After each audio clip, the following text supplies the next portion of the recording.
Welcome everybody to this week's Zoom call. It's our first meeting with this new book. I'm super excited about it. So I see a couple new faces to our book club that were not here with us last month. So welcome to those of you that are new with us. As you guys know, we're reading this book, Stories That Stick.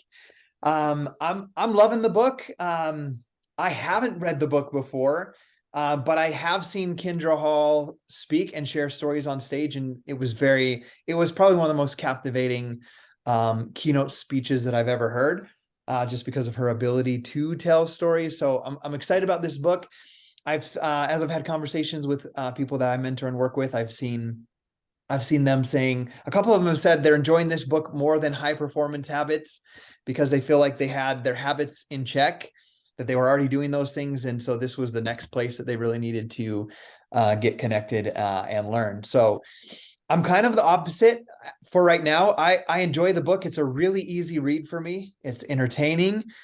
For me, and this is my sharing part, as I get into this book, I'm like, okay, I feel like I'm pretty good at this. Like I get the opportunity to speak on other team calls, maybe like once a week. And like I warned them before I start, I'm like, this is going to be like an hour long and I'm going to tell like 10 stories. So I want you to pay attention to the stories and take note of how I teach through stories. And I feel like people really get captivated. I always get a lot of positive feedback after those team calls. I'm not very strategic in going like, this is X, Y, Z, exactly what you need to do when I'm training on those team calls. I tell stories and people kind of relate those stories to their own life and dig deeper and then take it to the next level. So I think it's not that I don't enjoy this book. I have enjoyed it, but it's reminded me so far of where I need to keep doing that and not make myself the hero of the story all the time, so that I can make my readers see themselves as they're reading. So I'll point out a couple parts that I want to share. When she was talking about, I don't know where it's at right now, she was talking about the commercial. Did you guys have a chance to watch the commercial for the gum?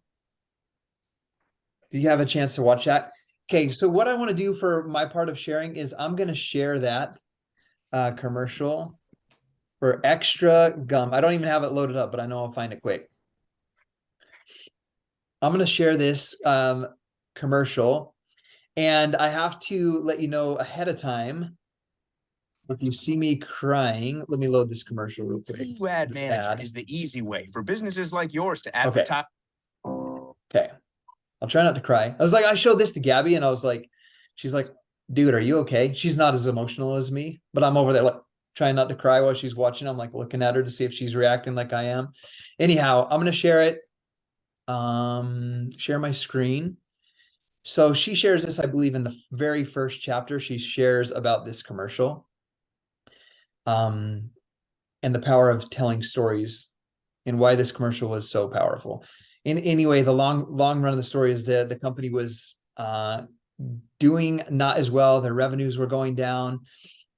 And then they started telling stories like this in their commercial and they completely turned their company around. So can you guys see the screen? Okay. All right, let's go. Let me hit play. Wise men say only fools rush in, but I can't help falling in love with you.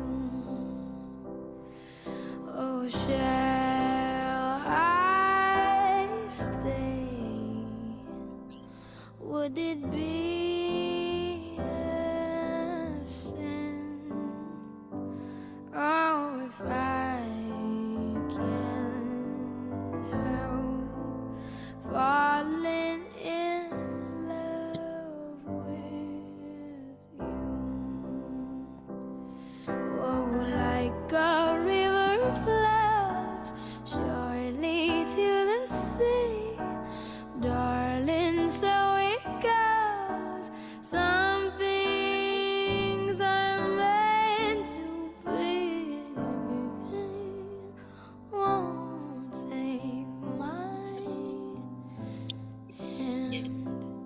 take my whole life too, for I can't help falling in love with you.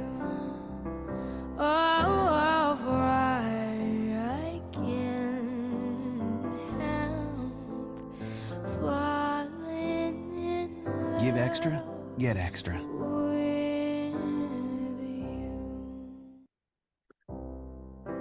Okay, awesome. Oh, it's gonna play again. We better turn that off.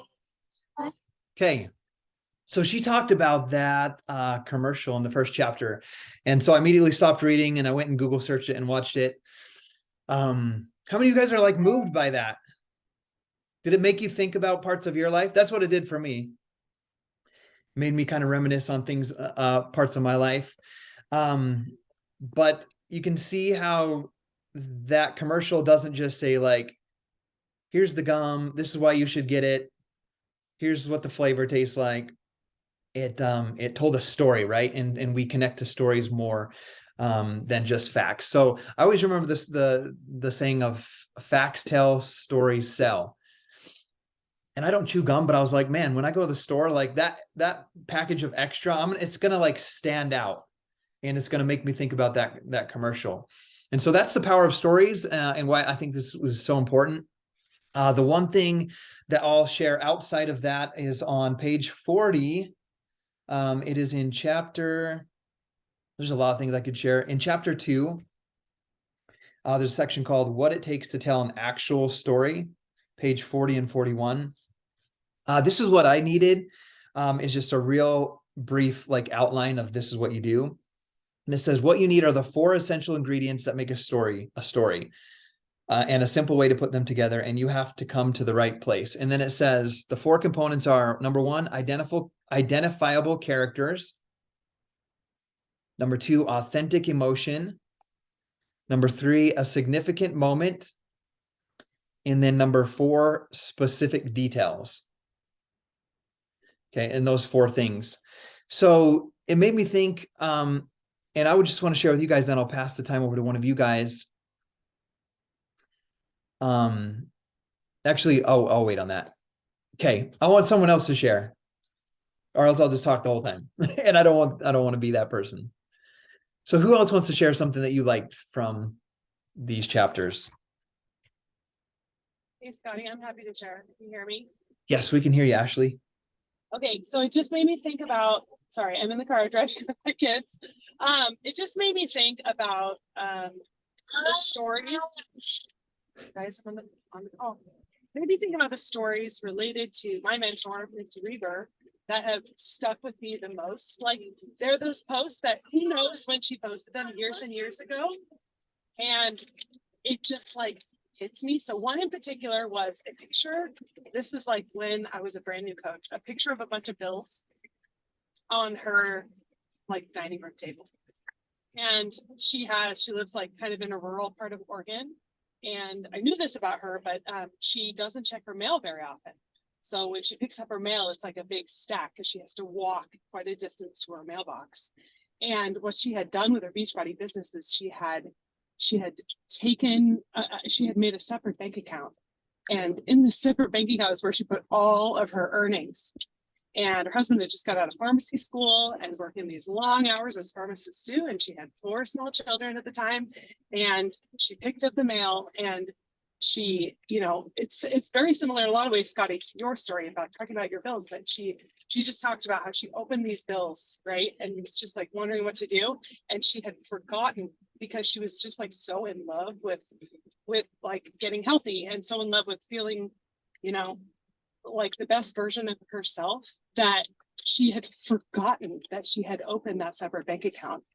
And it wasn't until she opened these bills and was stressing about this that she realized she had, a good chunk of change in this separate bank account that she could use that was more than enough to pay for these bills. And it's because of the way it related to me at that time in my life, living paycheck to paycheck, and because of the way that just the way she told it, like, I couldn't even tell you the specific details, but like emotionally, like she's talking about in this book, Kendra, emotionally, I, connected to the story, and I haven't forgotten it years and years later.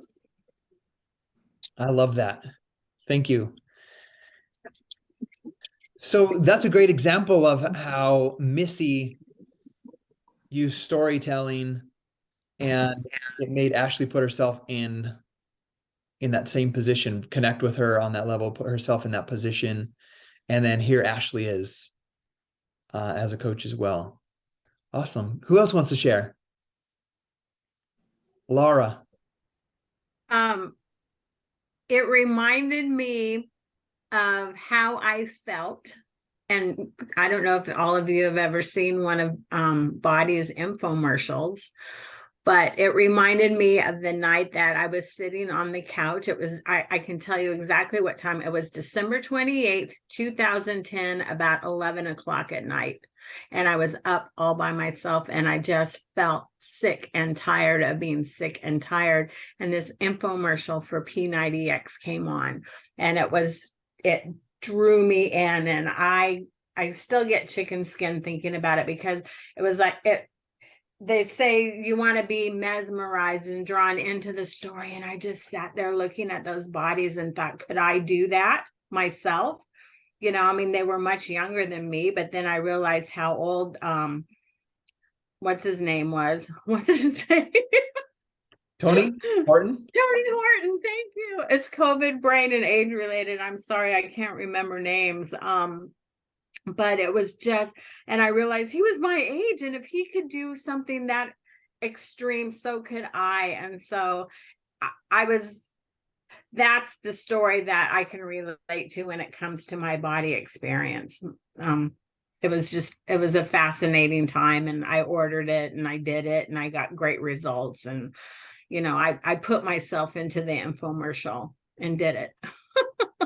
I love that. You saw yourself in that story. I did.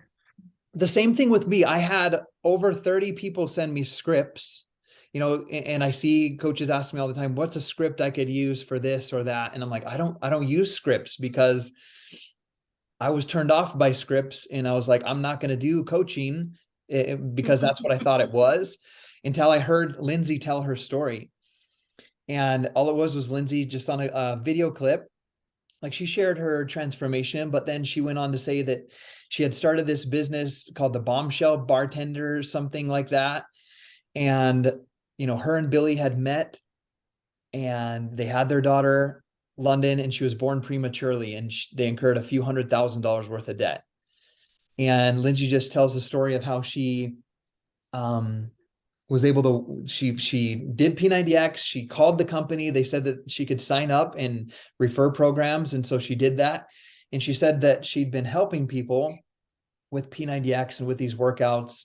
And she was able to leave bartending, be present with her daughter during this super important time of her life as a newborn coming out of that. And that she was slowly paying off that debt from the hospital. And that was a story that got me. I was like, that's where I saw it myself. I was like, Lindsay and Billy's story is so much like mine. I'm trying to do all these I'm doing a sign business. I'm buying and selling things on Craig. I'm doing some sort of side business. And the only reason I'm working 12-hour days and doing all of that is because my mortgage is a couple $100,000. And it just clicked for me, because I love helping people with the workouts too. It just clicked that this is the way that I could get out of that, just like she did. So I connected to that story that she told. So I think it's so powerful. Cool. Anybody else want to share? Michelle. Yeah, I just, I think we're sharing stories that have had an impact on us. Is that what we're doing? Yeah, just anything from the book, or if there's stories that Talking impact about you, the I think great examples. So, yeah, so the thing that struck me, it's literally on the last page of our reading on page 50, and how she said, it doesn't, that, cute puppies aren't a great story, blah, blah, blah. Marketing isn't a story, brand isn't a story, mission isn't a story. A story doesn't have to be complicated. And that, I think a lot of times I try to have an impact so much that I overcomplicate the story. And so, but it just reminded me, because this morning Moira Kusaba posted a little thing about a mindset switch that she made in her business. And it reminded me that she had posted about that years ago. How she just says that information, you can decide from the information you get whether it's going to be a good influence on you or whether it's going to be something that you don't want to do. And that changed my relationship with my mom when she posted it years ago, which is really kind of weird. But I didn't have a good relationship with my mom growing up, and she didn't either. And she posted a long time ago that I was grateful for my mother because she showed me who I didn't want to be. And when I heard that, I was like, wow, because I can be grateful for my mom too.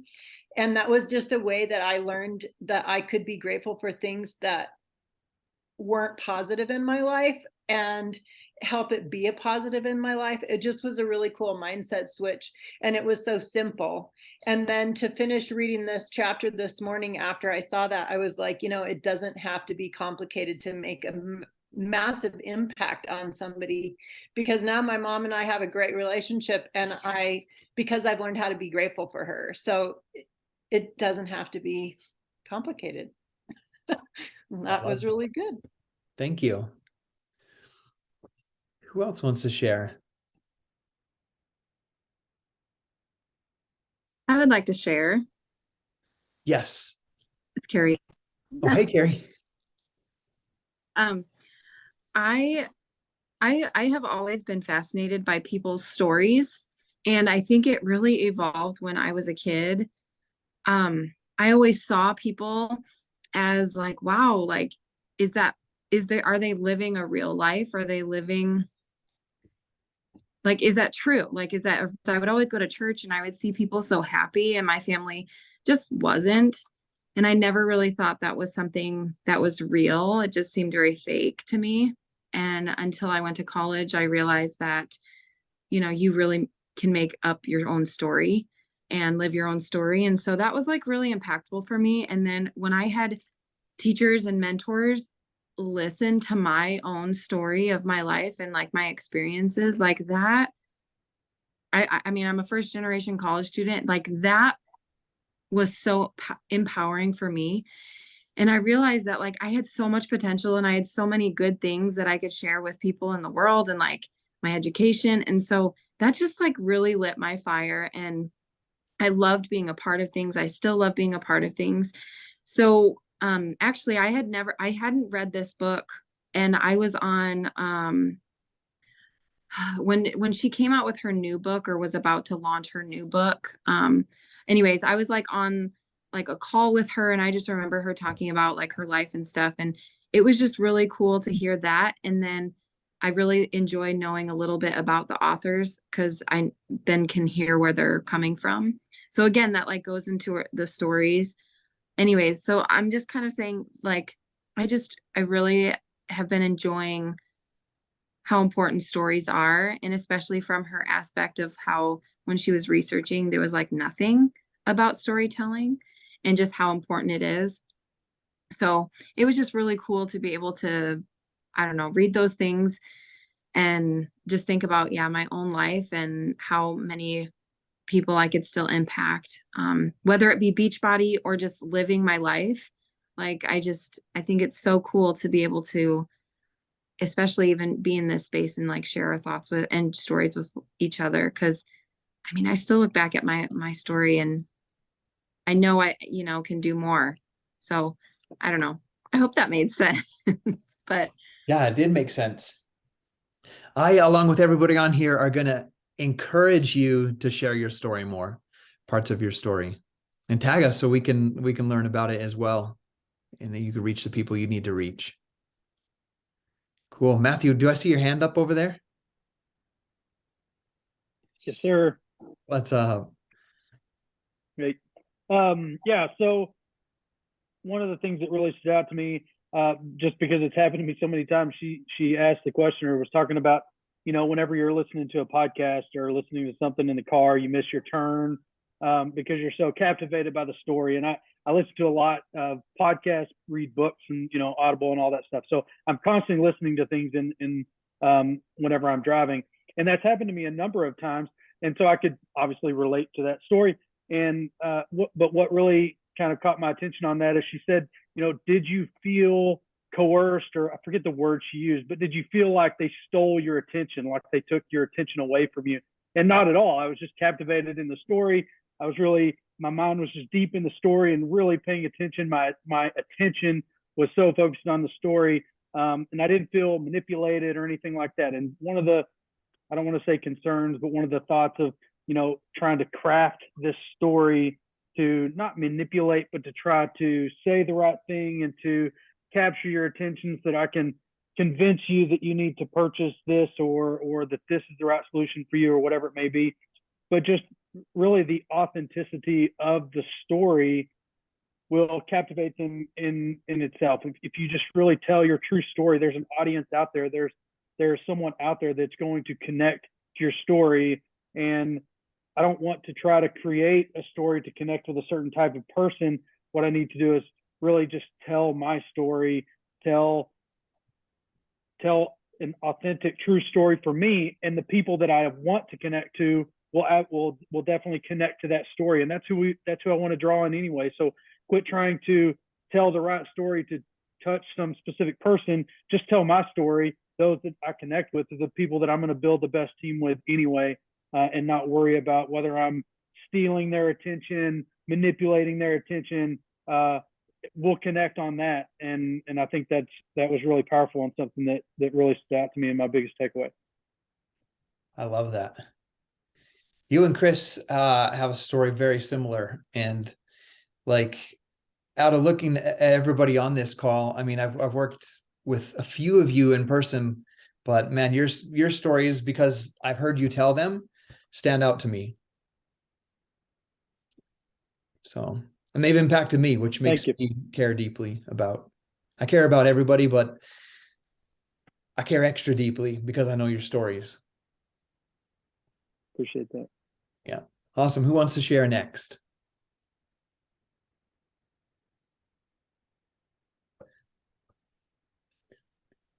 I'll share. What's up, Stephanie? So I remember that commercial, and as I was reading it, my partner works on second shift, and our time is very limited, but he's also my high school sweetheart that we've reconnected with after 25 years. So I'm reading this, like my ears getting all red just talking about it. I'm reading that part of the story, and I'm replaying the commercial, and he's sitting next to me watching a movie, and I was like, he's like, what book are you reading? I'm like, oh, it's personal development. But I just felt like all of that. And I had to stop just like you and watch that. And I said, you have to watch this. Look, how come you didn't save any gum wrappers? He goes, I saved the prom boutonniere that you pinned on me. Like, so, I envy those who tell such fabulous stories. And I'm looking forward to really learning how to do it as well as she did, because I am an emotional person too. I can watch a commercial and cry, watch a movie and cry, and or hear someone's story and feel whatever they're feeling. So I hope to learn to deliver that through this. Yeah, I love that. And that's the cool thing about, we learned a lot about it in the high performance habits, that any of these things are just skills that any of us can learn. We put in the work, it's something that we can each learn how to do. Do we have a whole team full of criers? I think I'm a crier, but anyway, I got that from my dad. Cool. Who else wants to share?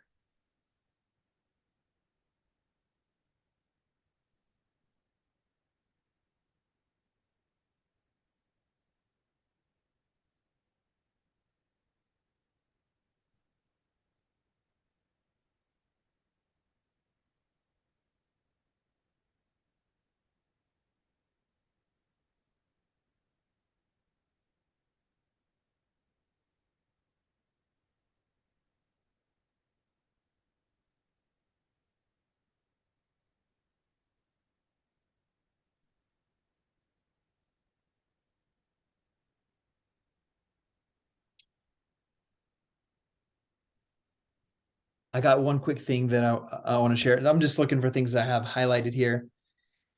While some of you gather your thoughts. I'm reading your comment, Matt. I'm the same. Okay, he talks about no matter where you turn, behind every corner, from every angle, there are always obstacles. Who's in a business that feels like there's obstacle around every corner? I kind of feel like that. Like, whether it's a coach you just recruited that's not taking action yet, or somebody that you thought would be with you forever quits, or the company's changing its name, or the price change. Like, there's a lot of different obstacles. And then it says, in fact, getting past them is what defines successful business. I find it more helpful, however, to think that those obstacles in business not as daunting, immovable blockages, but rather as gaps. It is a space between what you want and where you are, the gap. And then it goes on to say the most obvious gap in business is the void between the customer and the company. How does a company get its product or service into the hands of the people who need it? When you're standing in line at the grocery checkout and faced with 20 different gum options, how does that extra get you to choose extra? And we watched that commercial, and we discovered how extra gets you to pick that out of all the options there. But then it goes to say, but while the sales gap is important, there are other gaps everywhere in business. There are gaps between entrepreneurs and potential investors, between recruiters and prospective employees, between managers, employees, between leaders and executives. To make business work, you need to bridge the gaps. More importantly, those who bridge the gaps best win. If you can sell better, pitch better, recruit better, build better, create better, connect better, you win. And it's like, I have like underline, stars, boxed in the whole paragraph. I'm like, this is where I need to, like, there's so many gaps. For like, I feel like I have a lot of gaps. And so it was important for me to look at that, because I look at it as daunting, like exactly what he was saying. Don't look at it as daunting or overwhelming. It's just something that needs, the bridge needs to be, you need to close the gap. And I was thinking about all of them. I was like, because I'm so introverted and I don't like to get out and be social, I don't like to be on Zooms all of the time, I don't like to talk to people before 10 a.m. I just want to come in my office and here's my to-do list and here's the mission, and then just like execute. That's my style. And so it was important for me to see, like, okay, I need to bridge a lot of gap. I need to bridge the gap between me and my leaders so that we can better communicate and rise up together. I need to bridge the gap between my customers and helping them understand why being a coach is a better option, and will help them in the long run more than just being a customer will. I was like thinking, okay, there's people out there that I know could crush it at this business, that are more talented than me, more like have more skills than me, more talented than me, more confidence than me. And I was like, I need to figure out how to bridge that gap as well. And it's all going to come down to the things that we're learning in here about storytelling. I need to tell the story better in a way so they can close that gap of that coaching thing's not for me. That's cool. It works for Scotty, to, okay, Scotty's doing it. I can relate with Scotty. I can do this, like bridging that gap. So I really loved just seeing that, because I often look at things as like a little too daunting. And I was like, okay, it's not daunting. I just need to close these gaps and identify what those gaps were. Cool. Anybody else want to share? As you can tell, I'm not very good with awkward silence, which I need to work with. So that's why I shared again. But if anybody else would like to share, feel free I'll to. just share one quick thing on page All right. 26. They're talking about the people were captivated by stories of loss, hope, and redemption. And in the margin, I wrote Chris and Haley's story, because I see Haley posting every day, and that's hard to do, to put yourself out there. But hers is a story of loss and of hope and redemption, and it draws you in. And I'm so proud and honored to be part of that journey with both of you. So thank you. Oh, that's all right. Listen, I one of the things I had to learn it first. And I'm having to remind Haley of how to do it. It's, when you're telling a story, the real skill in telling telling your story, telling the truth, isn't so much you're just recounting facts. There's a story arc. So for me, it was, we'll call the challenge win like the one peak on the one side, right? But to fully appreciate like a full transformation, you have to show like the polar opposite. You have to show in movies and in dramas, it's a 3-stage transition. So you start at the start. Here's how bad things are. This is the character. This is where they're up to in life. And then the next stage is something catastrophic happens. Then there's a tipping point where the turnaround, the change comes. And then there's the redemption. It's actually the story arc of any fantastic story that you go and see in the movies. If you apply it to your own life and your own transformation or your own life, the way it's turned around, like that's how you do it. Because within the challenge, I mean, this is applicable to business, to your business as well. But as far as the challenge is concerned, because that's my area of expertise, if you like, it's that story arc of redemption, of it. How do I put it? I was explaining to Haley that within the challenge, like if you get down to like the semi-final, which is like the last 96, just take it as read that everyone's had a fantastic transformation. There are very few people that have lost less than £100 or they've not had some like amazing, unspeakable life change. But the way it's narrowed down, and this is actually the rules of the competition, if you know how to read them. Slowly, it's whittled down with the introduction of rules, and it basically boils down to how good you are at telling your story. That's how you win. Lots of people enter the challenge. Again, be thinking about the business when I'm talking about this. Lots of people enter the challenge, but what they do is they treat it like buying a lottery ticket, where they've had the transformation, so they've got the lottery ticket, and then they sit there and just go, "Oh, I hope I win." Whereas if you were familiar with my challenge and like Haley's challenge now, it's every day. It's like a political campaign where you're telling your story. And the reason I do that and we do that now is because I remember years ago, Gary Vaynerchuk said, the person that wins is the person that tells their story most often and most consistently. So like in your head, the thing you've got to battle there is, I'm repeating myself, this is getting boring. The reality is, you're one person telling your story to potentially hundreds of millions of people on the internet. There's new people every day. So you have to get past the I'm repeating myself thing. You've got a new audience every day,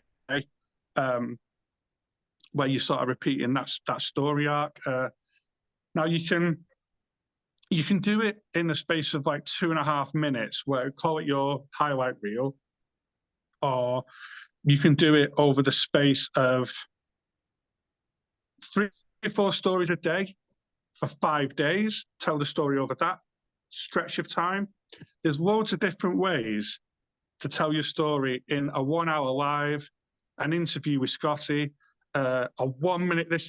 One of the things you have to do in the semi-final to get to the final is tell your entire story in 60 seconds.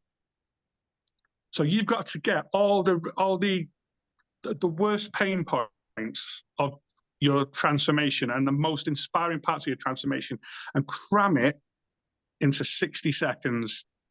No ums, no ahs, or you can do it that way.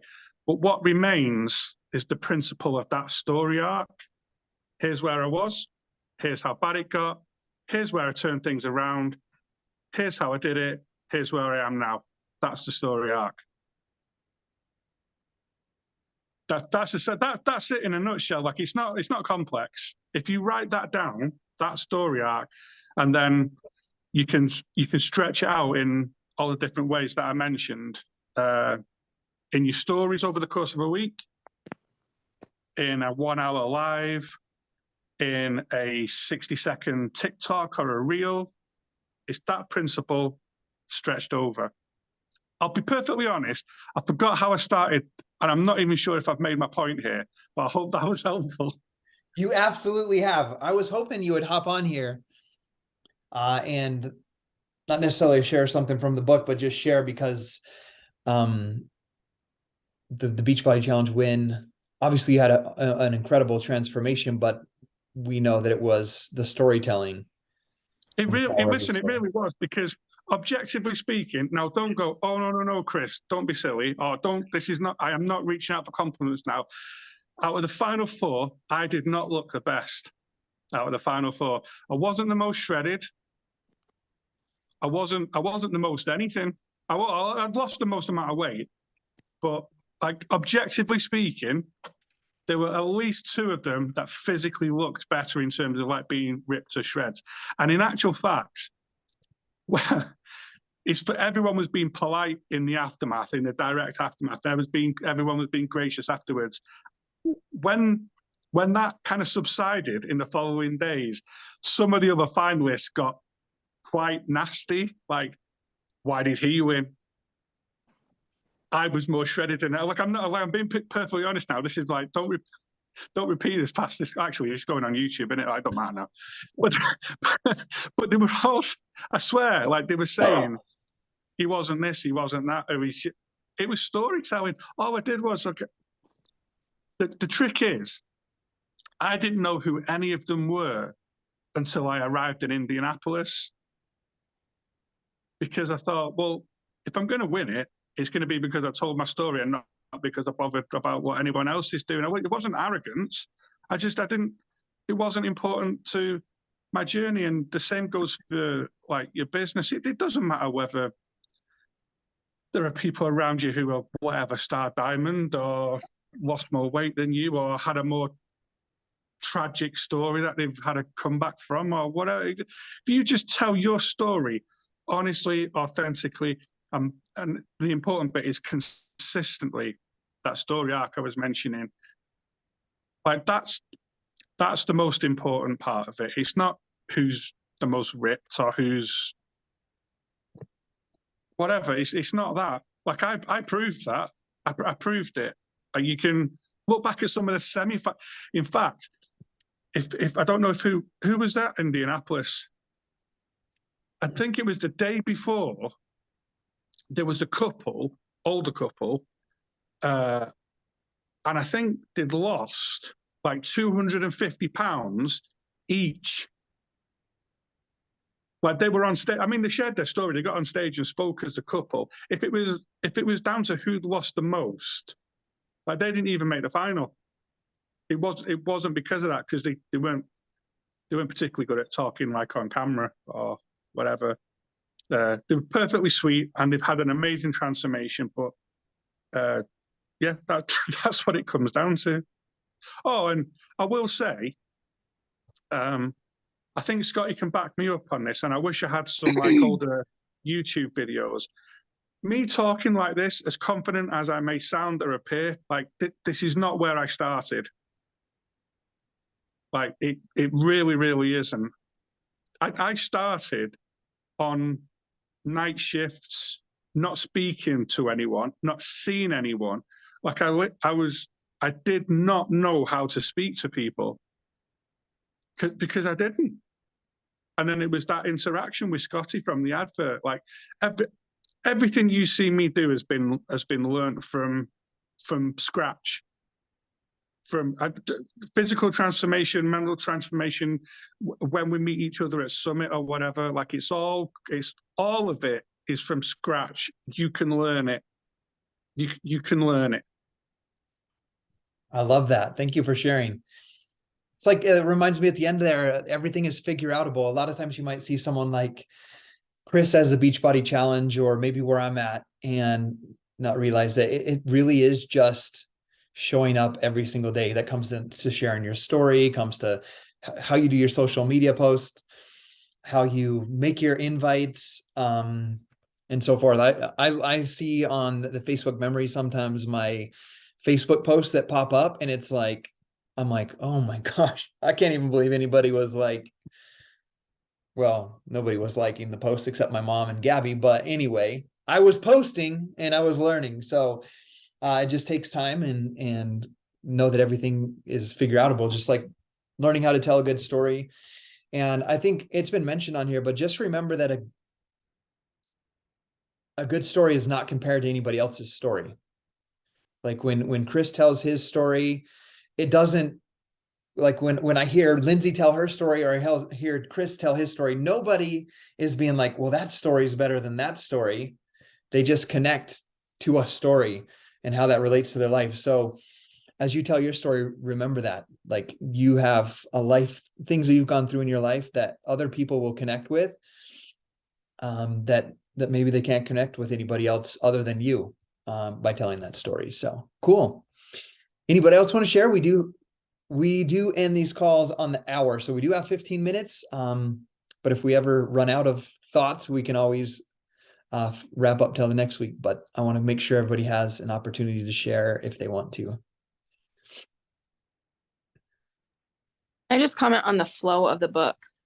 Yeah. It's really fun that she engages you right away when she starts, and it's a story. It's not just like facts. And throughout the entire like reading, I just kept going, I wonder what's going on with the extra gum. And then she'd go into something else, and then she'd bring it back. And I really loved that.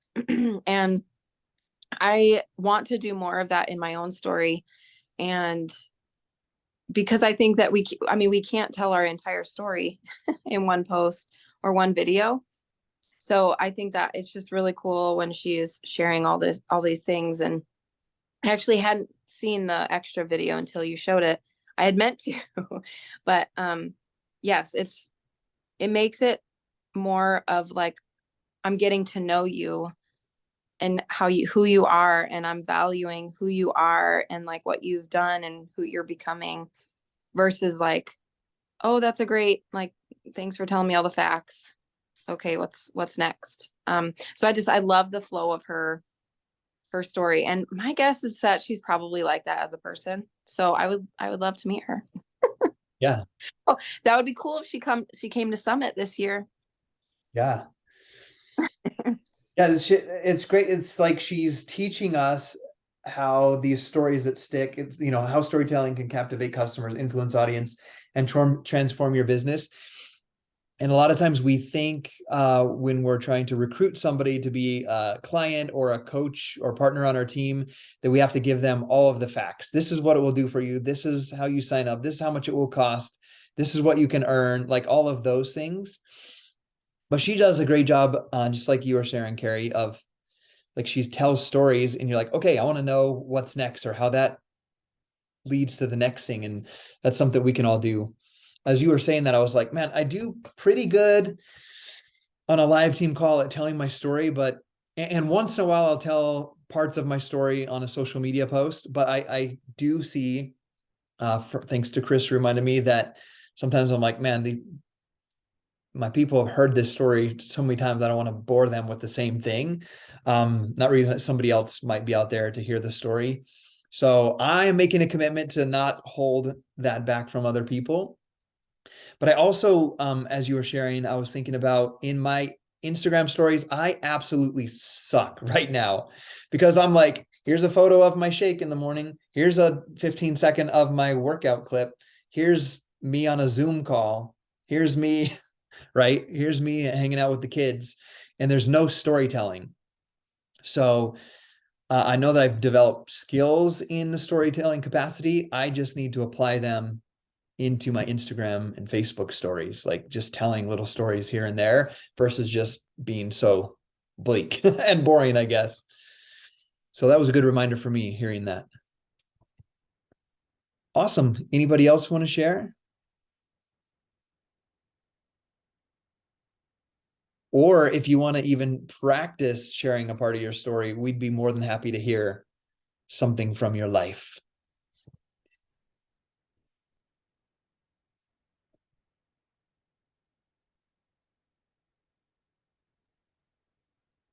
Well, I guess I just want to say thanks to Chris for sharing your story so many times, because it's super inspiring to watch you guys and how much better that you've got at sharing your story over the years. And it really inspires me to just practice instead of having to get it right all the time. So that's a really good reminder of that. And watching you speak today and watching you years ago, from when you started, is such an incredible change. So I just want to say thank you for continuing to show up and inspire us that we can get better. And I love that you said that this is a skill that can be learned, because that's a good reminder for all of us that we can learn these things and we can get better at them. And it just reminds me, like, I haven't shared my story with my audience in a really long time because I started getting some negative feedback from people that I know and love, saying, nobody wants your workout shit. Why do you quit talking about it? And it just, and I got small after that. So then I'm now showing up again and learning, how to do that. And so thank you just for saying, like, just the person who shows up the most wins. And I Hey, intend to listen, be that person. So someone asked me just recently, and I mean, like, within like the last hour, I must have been so nervous on stage. The reason I'm bringing this up is because I said, no, I wasn't. I was, it seems ridiculous to say, but I was as calm as a Hindu cow. Like, I really was, because I knew I'd done everything. And the reason I bring it up is because you'll always suffer if you become overly attached to the outcome of something. Like, it's like with love, you can't force someone to love you. You can't grasp. It's one of those things you can't grasp at. Whereas then, if you're telling your story authentically, like it's your truth, it's your story, you're putting it out there, that's what you can control. You can control that, because it took, I'm assuming here, everyone has been told they're inspiring at some point. And I don't know about you guys, my initial reaction was, oh, no, like, no. And you sort of downplay it a little bit. But the thing is, like that's not your place to do.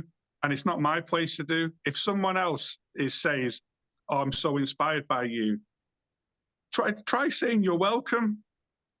You're welcome. It's an honor. It's a privilege. Thank you very much for sharing that. But don't be like attached to the outcome. And I think if I'm looking at peaks and troughs in the business, it's when I've not been like grasping at sales or grasping at. For those of us that are in relationships, for those of us that are in love, like it's not something you can grasp at. It's not something you can force. You can be your best, do your best, and what's meant to be is what's meant to be. So you can't force it, but what you can do is be your best self, put things across, and